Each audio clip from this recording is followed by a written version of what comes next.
And welcome to this brand new edition of Hannity's America. Now, tonight we're going to bring you my exclusive interview with presidential nominee Senator John McCain and his running mate, Governor Sarah Palin. Now, that's coming up later. But first, the McCain campaign has released a web ad about Barack Obama's association with 60s radical Bill Ayers. Now, does his relationship with Ayers, does it show a lack of judgment and candor? Barack Obama and domestic terrorist Bill Ayers, friends.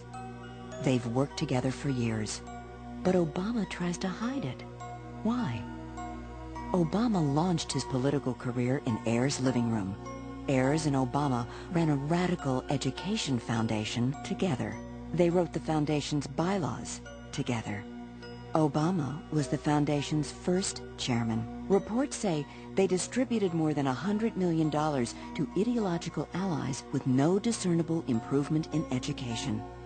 We're joined now by GOPAC Chair, former Chair Michael Steele, and former campaign manager for Walter Mondale and Geraldine Ferraro, Bob Beckel, and former VP nominee Geraldine Ferraro. You guys know each other a little bit. Absolutely. All right, guys, Hannity's America tonight, because we're so close to an election, for the benefit of our audience, we're going to have 3 separate segments tonight. We're going to talk about radical associations of Obama, national defense, and we're going to talk about the economy. Here are the rules, Bob Beckel especially. We're going to have 30-second answers. Now, you've got a Hannity promise here, Beckel. If you give a direct answer, no interruptions by me or by anyone else. But here's one promise for our audience. No talking points. Real, thoughtful, honest answers. Talking points. All right, all right. All right, Geraldine, we'll start with you. Thank you for that warning. All right, Bill Ayers. Yes. All right. Guy, unrepentant about bombing the Pentagon, the Capitol, New York City Police Headquarters. We talked at length about the extreme associations with Barack Obama. He blurbs his book, starts his political career at his house, boards speeches together. Should this be an area of concern for the American people? No. You know what I think should be more of a concern of? I thought that this man who has had this past, Mr. Ayers, and who protest is not a violation. That's part of our democracy. Protesting violently is a violation of the law. He got away with it. And the thing about it, which really bothers me, that occurred 40 years ago, what bothers me today, is that 40 years ago, he's still not sorry for it.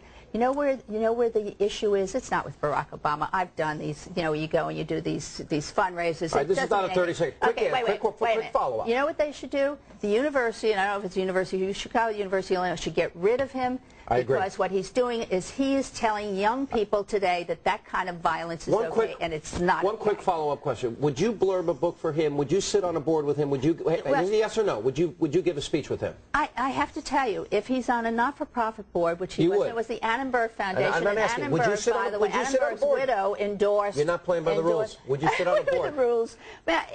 I'm on a lot of not-for-profit boards. You would sit on a board with the unrepentant terrorist. Well, probably. If the goal of the foundation, your answers are way too long. I'm going to Michael Steele. We're sticking to the rules here. Michael Steele, my friend. All right, Michael. Here's my question: How do you say you're going to be tough on terrorism and fight terrorism when you are friendly with, those are Axelrod's words, with the man that is an unrepentant terrorist? Well, it does make you a little bit suspect on the point. And I would agree with Geraldine about removing him from any teaching posts in academia in this country. It's certainly given his activities. But I'd also have to say that I think it really does go to a question of it's just one of many things that kind of, when added together, make you go, about Barack Obama. This is a man who's still very much unknown by a lot of people, the people he associates with, the people that he gets his information from that sort of mentor him along the way. I think it's still fodder for this campaign. All right, let me ask that, and thank you for sticking to the rules. Michael, by the way. All right, Bob Beckel, my good friend. Because he agrees with you. No, it's not that. No, Bob, let me go to Bob Beckel. Bob, I'm going to ask you a different question, because the answer that Barack Obama gives is that I was 8 years old, but he was 30, in his 30s and 40s, when he sat on the boards, blurbed his book, started his political career, and gave speeches with him. So here's my question. Bigger picture, when we look at Wright's church for 20 years, William Ayers in his 30s and 40s, not when he's 8 years old, he's unrepentant about the bombings. Father Flager, we look at Tony Resco, he attends the Million Man March. When we look at big picture, and people like me say, these radical associations, convince me in 30 seconds why I shouldn't be concerned. Well, first of all, having 30 seconds is such a luxury that I don't know what I'm going to do with myself. You just blew half of it. With you.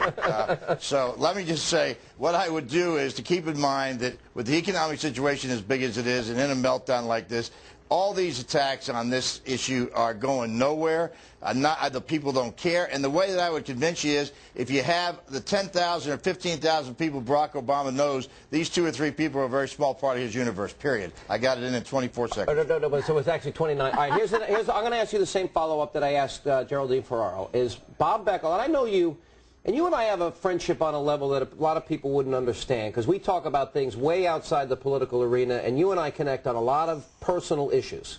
And we have a friendship that goes beyond politics. I would be shocked if you answer this question the way Geraldine did. Would you sit on a board with, would you give speeches with, would you blurb a book with a guy that was not sorry about bombing our Pentagon, our Capitol, and New York City Police Headquarters? I'll give you a yes or no, but let me just defend Geraldine on her point that she said that Jerry said that it depended on what the board was. In my case, the answer would be no, I wouldn't, because I know who he is. But I tell you, before this whole thing started, I don't think there were 100 people in America who knew who this guy was. Well, but everybody in Chicago, everybody in Chicago knew who he was, and they even admit they knew who he was when he blurbed his book. They know by '97. Once you know who it is, I can cut anybody a little bit of slack if you didn't know. But once you do find out, I think you got to. Let me ask you this, Geraldine. Did you ever heard of him before? Had you ever heard of him before? Listen a minute. Back to Geraldine. If you sit in Reverend Wright's church, that's different. Here's my question. That's different. For 20 years, has Barack Obama been honest, in your opinion, as a Democrat, with the American people that he had no idea he had these radical views? That's a different thing. Was he honest with the American people? That's a different thing, because I don't know if he was honest, but what he watched was he was there for 20 years. That one I can understand that people would say, why are you sitting there listening to this going on? You know, do you agree with it? You had a great close relationship. That's not the relationship he had with Ayers. I mean, when you said, I blurb a book, I don't like to blurb books anymore. I only do them for really good friends of mine, so I wouldn't have done it for him either.